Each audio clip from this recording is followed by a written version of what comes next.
उर्मिला एका अज्ञात एकांताचा मनस्वी प्रवास. पुढील भाग. राज उद्यानात चारही राजकुमारी एकत्र तिथल्या सुखद आणि सुगंधी वातावरणाचा आनंद घेत होत्या.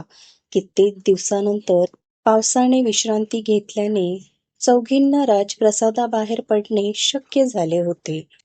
मिथिला डोंगर दऱ्यांनी वेढली असल्याने तेथे उन्हाळ्यातही हिवाळ्यासारखे थंड वातावरण अनुभवता येत असे. अतिशय उबदार वस्त्र परिधान करण्याशिवाय नागरिकांकडे दुसरे पर्याय नव्हता. शेतकरी पावसाळ्यात सर्वाधिक कष्ट करत असत. उर्वरित प्रजा बाहेरचे वातावरण आणि पावसाची शक्यता पाहूनच घराबाहेर पडत असत. राजकुमारींना राजप्रसादाबाहेर पडण्याची संधी प्राप्त झाली होती. उद्यानाची डागडुजी पूर्ण होताच त्या उद्यानाच्या दिशेने निघाल्या. नानाविधी फुलांनी नटलेल्या त्या उद्यानात या चौघींच्या रूपात जणू श्रावणच विरहत होता. केवळ उद्यानाच्या सौंदर्यामुळेच नव्हे, तर मुक्तपणे विहार करण्याच्या आल्हाददायक भावनेमुळे राजकन्या उल्हासित झाल्या होत्या. राजकन्येचे जीवन जितके समृद्ध असे, तितकेच शिष्टाचारांनी जखडलेले असे. राजकुमारींनी कुठे जावे, कुठे फिरावे, कुणाशी कसे बोलावे, बोलताना मर्यादा कशी राखावी, याचेच प्रशिक्षण त्यांना दिले जात असे. भारताच्या काही ठराविक भागामध्ये चाणाक्ष विदुषींना ज्ञानार्जनाची सुविधा देखील उपलब्ध होती. मात्र प्रथमतः त्यांना औपचारिकतेच्या सर्व निकषांचा अंगीकार करावा लागत असे. त्यामुळे मुक्ततेचे 2 क्षण त्यांना मोजक्या ठिकाणीच उपभोगता येत असत. त्यापैकी राज्योद्यान एक महत्त्वाचे ठिकाण. सकाळचे कोवळे ऊन अंगावर घेऊन आणि विविध रंगांच्या फुलांना न्याहाळल्यावर चौघी उद्यानाच्या मध्यभागी आल्या. एका मोठ्या वृक्षाला बांधलेल्या 2 झोक्यांवर सीता आणि मांडवी बसल्या, तर उर्मिला आणि श्रुतकीर्ती त्यांच्या शेजारी उभ्या राहिल्या. प्रकाशाची एक रेष उर्मिलेच्या सर्व अंगावर रेखाटली होती, मात्र ती कोवळ्या उन्हाचा आनंद घेत त्या रेषेपासून दूर न जाता तिथेच उभी राहिली. सीता दासींच्या, सखींच्या आणि बहिणींच्या सहवासात रमत असे, मात्र ती सदैव शांत राहायची. मांडवीचा स्वभाव धोरणी पण मनमिळाऊ असा होता, तर श्रुतकीर्ती अत्यंत चंचल होती. या भिन्न स्वभावाच्या राजकुमारिका आनंदाने एकमेकींच्या सहवासाचा आनंद घेत असत. धाकटी श्रुतकीर्ती उर्मिलेकडे बघत मांडवीला चिडविण्याच्या उद्देशाने म्हणाली, ताई, आजकाल एक व्यक्ती अतिशय आनंदात असते, नाही का? तिच्या आनंदाचे काय कारण असावे? अगं मांडवी, ताईला चेहऱ्यावरचे भाव लपवणे जमत नाही. त्यामुळे तिच्या मनातले समोरच्याला सहज वाचता येते. पण ज्येष्ठ राजकन्येला मनोभाव लपवणे इतके सहज शक्य होते की तिच्या मनातील स्वयंवराबाबत असलेली उत्कंठा आपल्याला मुळीच दिसत नाही. उर्मिला मांडवीला पाठीशी घालत सीतेकडे वळली. तुम्ही दोघी धाकट्या आहात, म्हणजे तुमचा विवाह 50 वर्षांनी होणार आहे असं समजू नका. तुम्हाला चिडवण्याची संधी आज मिळत आहे. ती संधी आम्हालाही आमच्या विवाहानंतर प्राप्त होणार आहे. तेव्हाचा विचार करून आत्ताच सावध व्हा. मांडवीने दोघींना सावध करण्याचा प्रयत्न केला, पण श्रुतकीर्ती हे ऐकून थांबणार नव्हती. अगं, भविष्याची चिंता करत बसणाऱ्यांना कधी सुख लाभले आहे? श्रुतकीर्ती म्हणाली. वा ग वा, तुला आज तत्वज्ञान सुचत आहे. का न सुचावे? माझी मनोवस्था तुझ्यासारखी कुठे आहे? तुला हे तत्वज्ञान न सुचणे अगदी स्वाभाविक आहे. हो ना ताई? श्रुतकीर्तीने पुन्हा उर्मिलेची मदत घेतली. अगदी योग्य बोललीस श्रुतकीर्ती. तुला एक गंमत ठाऊक नाही? तत्वज्ञानाचा गंभीरपणा चेहऱ्यावर धारण करून इतरांच्या सर्व प्रश्नांना दूर ठेवता येते. तुला उदाहरणच हवे असेल तर हे झोक्यावर झुलणारे उदाहरण बघ. उर्मिला सीतेच्या खांद्यावर हात ठेवत म्हणाली. सीताही गालातल्या गालात हसली, पण काही बोलली नाही. तिला बोलते करायचे म्हणून उर्मिलेने तिला एक प्रश्न विचारला. ताई, तुला काय वाटते तत्वज्ञानाबाबत? आता तारुण्यात कोणते तत्वज्ञान तुला सर्वश्रेष्ठ वाटते? सीतेने तिला उत्तर दिले, तुला या प्रश्नापासून दूर ठेवणारे तत्वज्ञानच सर्वश्रेष्ठ म्हणायला हवे. सीतेने उर्मिलेचा प्रश्न तिच्याकडेच परतवला. सीतेच्या आघाडीचा फायदा घेत मांडवी म्हणाली, ताई, या उर्मिलेच्या बोलक्या स्वभावावर न जाणे किती राजकुमार भाळतील. ज्येष्ठ कन्येचा विवाह प्रथम होण्याचा प्रघात नसता तर हे कन्यारत्न केव्हाच दूर गेले असते. पण तुमच्याशिवाय जगणे खरोखरच शक्य होईल का? मला तर इतर तरुणींच्या भाग्याचा हेवा वाटतो. त्यांना आपल्याप्रमाणे थेट परराज्यात जावे लागत नाही. उर्मिलेने विषय सहजतेने समाजाकडे वळवला. तिला अनुमोदन देत श्रुतकीर्ती म्हणाली, अगदी खरे. न जाणे आपण कोणत्या राज्यामध्ये जाऊ. चौघी भारतवर्षाच्या 4 कोपऱ्यामध्ये गेलो तर एकत्र भेटणे किती अवघड होईल. दिवस, मास, वर्ष कधी लोटली हे लक्षातच आले नाही. तप करून हा भूतकाळ पुन्हा मिळवावा असेच मला वाटते. उर्मिलेच्या कपाळावर आठ्या पडल्या. तिने पुन्हा सीतेला प्रश्न विचारला, ताई, तू तिथेही अशी शांत शांत राहिलीस तर कसे चालेल? तुला अपरिचित लोकांची भीती वाटत नाही का? म्हणजे ते काय म्हणतील, काय प्रश्न विचारतील किंवा आपल्याबाबत काय समज होईल याचा विचार तुझ्या मनातही येत असेलच. उर्मिले, देवीच्या कृपेने मला माझी शांतता वाचवणार, समजू शकणारा पती मिळाला तर किती बरे होईल. तू म्हणालीस तसा विचार मी सुद्धा करते. राहिला प्रश्न नव्या कुटुंबियांचा, आपण चांगले राहिलो तर सर्व जगही आपल्या समवेत चांगलेच वागतील यावर माझा नितांत विश्वास आहे. त्यामुळे तू चिंता करू नकोस. सदैव चांगले वागणे तुला कसे शक्य होते? माझे स्वतःवर इतके नियंत्रण नाही. मांडवीच्या चेहऱ्यावर प्रश्नार्थक मुद्रा उमटली. मला सदैव चांगले वागण्याचे ओझे मनावर ठेवण्यापेक्षा क्षणभर वाईट वागण्याचे दुःख अधिक कष्टप्रद वाटते. तुला प्रत्येक घटनेला धैर्याने आणि शांततेने तोंड देण्याची सवय आहे. ती सवय आम्हाला नाही. मग आम्ही काय करावे? तात असं म्हणतात, याऐवजी ते अशी सोय जीवनात करताच येत नाही. इतके पर्याय आपल्याकडे नसतात. खरं तर मी मनातील प्रत्येक भावना व्यक्त करण्याचा प्रयत्नच केला नाही. त्यामुळे मला व्यक्त होण्याचा दुसरा पर्याय काय असू शकतो याची कल्पनाही नाही. पण संयमाला दुसरा पर्यायही नसावा असे माझे आकलन आहे.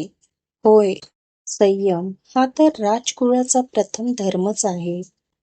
दंड ठोठावताना असो किंवा स्वतःच्या मर्यादेचे पालन करताना असो, संयम हा सर्वत्र गरजेचाच आहे. सहमती दर्शवता उर्मिलाही म्हणाली, तुम्ही सांगत आहात ते अगदी यथार्थ आहे.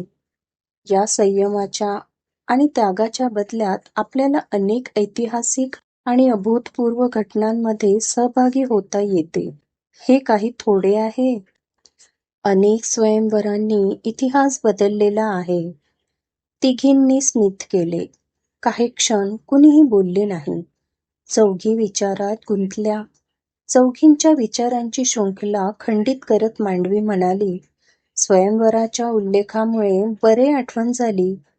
महाराज आपल्या थोरल्या बहिणीकरिता लवकरच स्वयंवर आयोजित करण्याचा संकल्प करत आहे म्हणे. मागोमाग उर्मिला म्हणाली, आणि ते अत्यंत भव्य असणार आहे. तात नेमका काय विचार करत आहे हे अद्याप समजले नसेल. तरी ते निश्चित काहीतरी अभूतपूर्व करण्याच्या विचारात आहेत असे दिसते. अर्थात ताईनंतर आपल्याकरताही स्वयंवराचे आयोजन होणार. श्रुतकीर्तीने विचारले. आधी ताईचे स्वयंवर तरी होऊ दे, मग आपले बघू, मांडवी उत्तरली. स्वयंवराबाबत माझ्या मनात भीती आणि उत्सुकता या दोन्ही भावना आहेत. स्वयंवराचा पण जो जिंकेल तो राजा सदाचारी आणि विवेकी असेलच हे सांगता येत नाही. मात्र तो बल आणि विवेक या दोन्ही गुणांनी युक्त असला तर उर्वरित आयुष्य अत्यंत आनंदात व्यतीत करता येईल. तात स्वयंवराचा कोणता प्रकार ठरवतात यावरही अनेक गोष्टी अवलंबून आहे. दमयंतीप्रमाणे साधे सरळ स्वयंवर असले तर मला क्षणार्धात निवड करता येईल. दमयंतीला समोर दिसणाऱ्या 100 राजामधला सर्वात देखणा राजा निवडून स्वयंवर संपन्न करायचा होता. तिच्या स्वयंवरात कोणतीही स्पर्धा नव्हती, त्यामुळे कुणाचा अपमान होण्याचा प्रश्नच नव्हता. उर्मिला म्हणाली त्याप्रमाणे त्यांचा काहीतरी अभूतपूर्व करण्याचा मानस असेल तर कल्पना रंगवण्यात काहीच तथ्य नाही. त्यामुळे मी मनाला स्वयंवराच्या विचारांकडे जाण्यापासून रोखते. मात्र विचारांना पूर्णपणे रोखणे कुणाला शक्य होते? सीतेने प्रामाणिकपणे भावना व्यक्त केल्या. तुझ्या स्वयंवराच्या विचारांना दूर ठेवणे आम्हालाच शक्य होत नाही तर तुला ते किती अवघड झाले असेल. तू बोलत होतीस तेव्हा कित्येक विचार मनात आले. स्वयंवराकरिता कोणत्या स्पर्धेचे आयोजन होईल बरे? मल्लयुद्ध, धनुर्विद्येची स्पर्धा, वादविवाद, बुद्धीचा आविष्कार की केवळ वाक्कौशल्य? तू म्हणालीस त्याप्रमाणे स्पर्धा घोषित झाल्याशिवाय आपण वराचा अंदाज बांधणे उचित नाही. मांडवी म्हणाली. विषयाला गंभीर होताना पाहून वातावरण पुन्हा सामान्य करण्यासाठी उर्मिला गमतीने म्हणाली, आपल्याला एक लाभ नक्कीच आहे. ताईकरता ज्या स्वयंवराचे आयोजन केले जाईल त्याची पुनरावृत्ती होणार नाही. त्यामुळे आपल्या स्वयंवराचा अंदाज बांधणे अधिक सोपे होईल. स्वयंवराचा सार्वधिक लाभ श्रुतकीर्तीला होणारच आहे. तुम्ही नसल्यावर मी एकटी काय अंदाज बांधत बसू? मांडवी, ताई ज्या राज्यात असेल त्या राज्याच्या निकट असणाऱ्या राज्यातच माझा विवाह व्हावा असा मी हट्ट धरेन. श्रुतकीर्ती हिरमसून म्हणाली, वेडे, असं काही हट्ट धरू नकोस. जवळचा राजा माझ्या पतीचा शत्रू असला तर?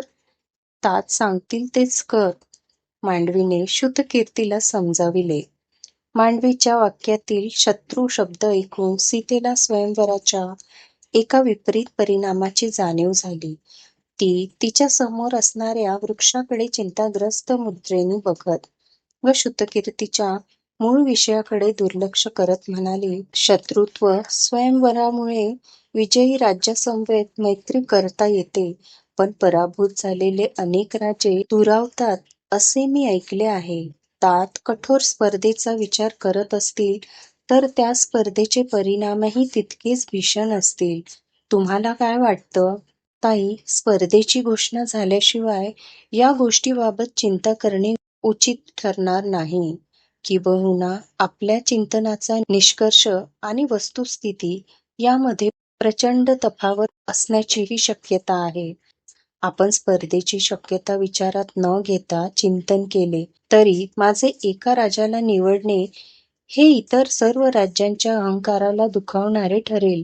त्यांनी मिथिलेविरुद्ध कट रचला तर? सीतेचा सूर अधिक चिंताग्रस्त वाटू लागला.